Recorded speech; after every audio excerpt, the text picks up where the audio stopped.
200 मेघों के परिवार शुद्ध किए गए, जिनका राजपूतों ने घोर विरोध किया और शुद्ध हुए मेघों पर लाठियां बरसाई और अनेक मुकदमे चलवाए। जम्मू के रामदास जी पर 200 रुपये का हर्जाना इसलिए लगवाया क्योंकि वे मेघों को आर्य समाज के सत्संग में लाए थे।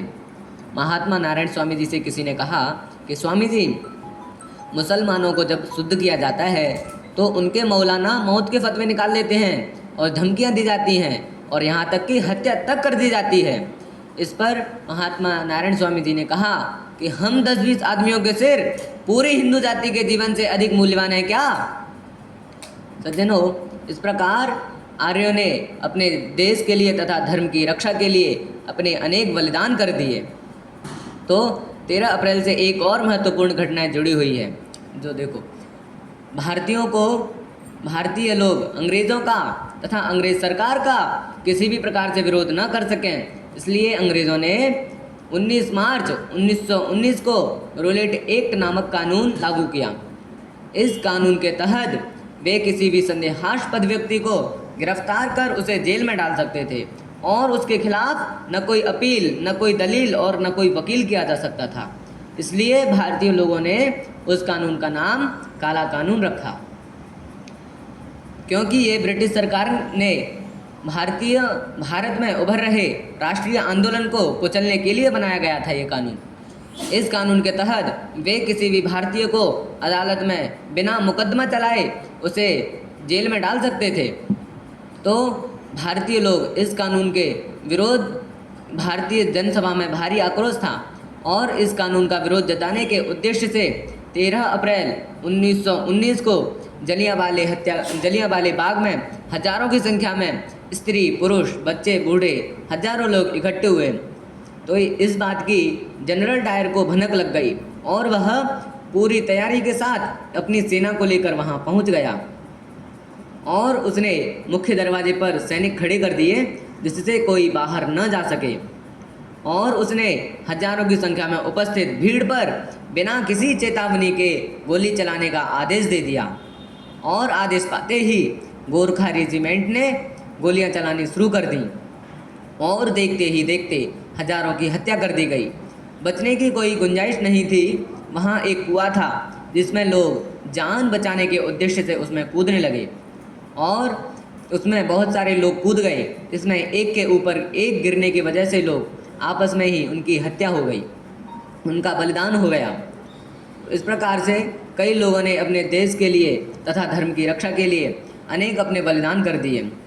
वहाँ इस हत्याकांड में शहीद ऊधम सिंह जी भी उपस्थित थे और उन्होंने इस डायर का ये कुकृत्य अपनी आंखों से देखा था।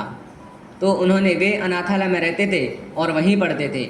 उनके बचपन से ही माता पिता का साया उड़ चुका था और उनका एक भाई था जो उसकी भी कुछ दिनों बाद मृत्यु हो गई। तो वो इसलिए वहाँ अनाथालय में रहते थे और वहीं पढ़ते थे।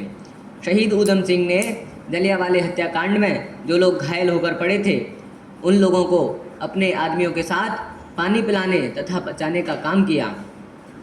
डायर का ये कुकृत्य शहीद ऊधम सिंह की आंखों में उभर रहा था और उन्होंने वही संकल्प किया कि वे इस पापी डायर को एक दिन जरूर मारेंगे। और उन्होंने मन लगाकर पढ़ाई की और उन्होंने बढ़ई का काम करके रुपए एकत्रित किए जिससे वे बदला लेने के उद्देश्य से इंग्लैंड जा सकें, और वे इंग्लैंड पहुंच गए।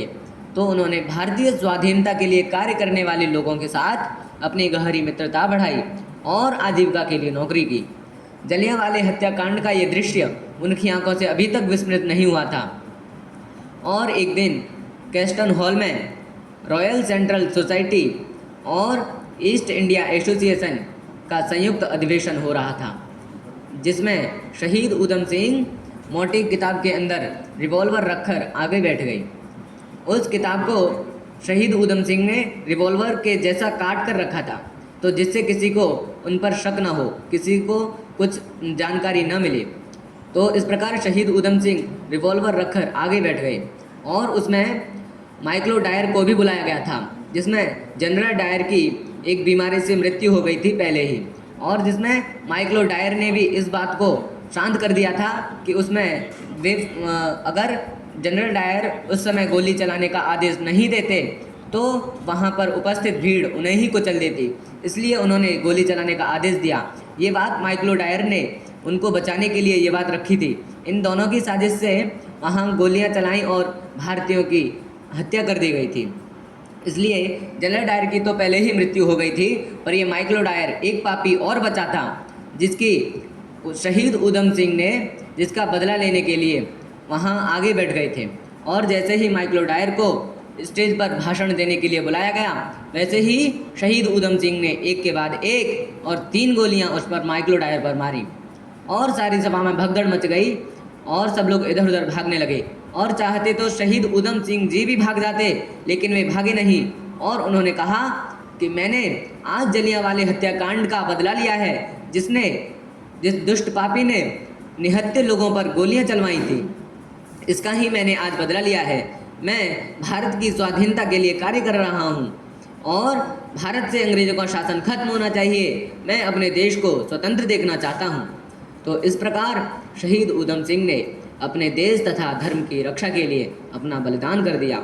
हमें शहीद वीरों पर गर्व होना चाहिए, जिन्होंने अपने जीवन की परवाह किए बिना देश के लिए तथा धर्म की रक्षा के लिए अपना बलिदान कर दिया।